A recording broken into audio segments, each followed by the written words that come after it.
خوږو دوستانو، دا د قدرت قانون دی چې دنیا ته هر څوک راشي نو ضرور له دې دنیا نه ځي. دې دنیا ته د راتګ ترتیب خو شته، مګر بیرته د تګ هیڅ ترتیب نشته.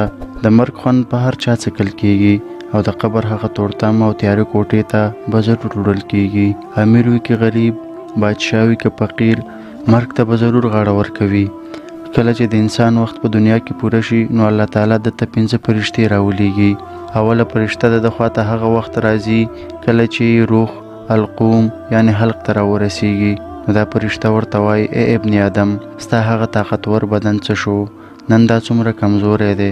ستا هغه فصیحه ژبه څه شوه؟ نن دا څومره خاموشه ده. ستا فامیل خپلو خپلوان څه شو او ته چا دومره تنها کړې؟ کله چې د دې روح قبض شي او کفن ور واغوستل شي نو دوهمه فرشته د خواته راشي او د وایي ای ابن آدم، تا چې د تنگ دستۍ له ویرې کم مال اسباب جمع کړي وو هغه څه شو؟ تا چې د ځان د حفاظت لپاره کم کور جوړ کړی وو هغه څه شو؟ تا چې د تنهایۍ نه د بچ کېدو لپاره څه تیار کړي وو هغه څه شو؟ او کله چې د جنازه واغستل شي نو درېیمه فرشته یې خواته راشي او ورته وایي چې نن ته په یو داسې اوږد سفر روانې چې داسې اوږد سفر د دې نه مخکې تا هېڅکله هم نو طی کړی. نن به ته یو داسې قوم سره ملاقات کوي چې دې نه مخکې دې هېڅکله هم ورسره ملاقات نه وي شوی. نن به تا یو داسې تنګ مکان ته داخلوي چې د دې نه مخکې ته هېڅکله هم داسې تنګ ځای ته نه یې داخل شوی. که چېرته ته د الله د رضا په حاصلولو کې کامیاب شوې نو دا ستا خوشبختي ده، او که چېرته الله له تا څخه ناراضه شو نو دا ستا بدبختي ده. او کله چې دا په لحد کې کېښودل شي نو څلورمه فرشته یې خواته راشي او ورته وایي ای ابن آدم، پرون ته د ځمکې په سر ګرځېدې او نن ته د هغې په داخل کې پروت یې. پرون تا د ځمکې په سر خندلې او نن ته د هغې په داخل کې ژاړې. پرون تا د ځمکې په سر ګناهونه کول او نن ته د هغې په داخل کې خفه او شرمنده یې.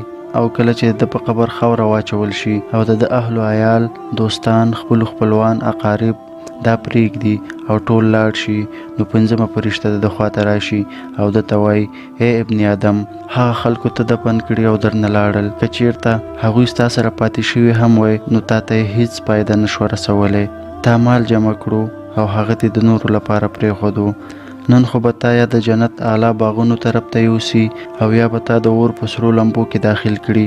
خوږو دوستانو، دا ژوند ډېر مختصر دی او هیڅ باور پې نه دی پکار چې کله به ختم شي او کم وخت او د کم ځای نه به مرګ راشي. دې دنیا ته زموږ د راتللو مقصد دا دی چې موږ د الله تعالی عبادت وکړو، نیک اعمال وکړو، نه چې خپل ژوند په ګناهونو کې صرف کړو. موږ ټولو ته مرګ راتلونکی دی او قبر ته به ځو، مګر د افسوس خبره دا ده چې موږ د دې لپاره هیڅ تیاری نه کوو. موږ خپل ځانونه هیڅ تیار کړي نه دي د دې اوږد سفر لپاره. موږ سره قبر ته د وړلو لپاره هیڅ نشته دی، مګر اوس موږ سره وخت شته. الله تعالی روغ صحت هم را کړی دی، د هر ډول معذورۍ نه یې بچ کړي یو. نو موږ له پکار دي چې په دې دنیا کې نیکي وکړو او ښه عملونه وکړو او خپل ژوند هغې لارې ته سیده کړو چې نبی پاک صلی الله علیه وسلم یې موږ ته امر کړی. الله تعالی دې موږ ټولو ته د پوهېدو او عمل کولو توفیق عطا کړي، آمین. خوږو دوستانو، د همداسې نورو معلوماتي ویډیوګانو د کتلو لپاره زموږ یوټیوب چینل سبسکرایب کړئ او بیل آیکن هم پریس کړئ او د دې ویډیو په اړه مو خپل قیمتي نظر په کمنټ کې ولیکئ.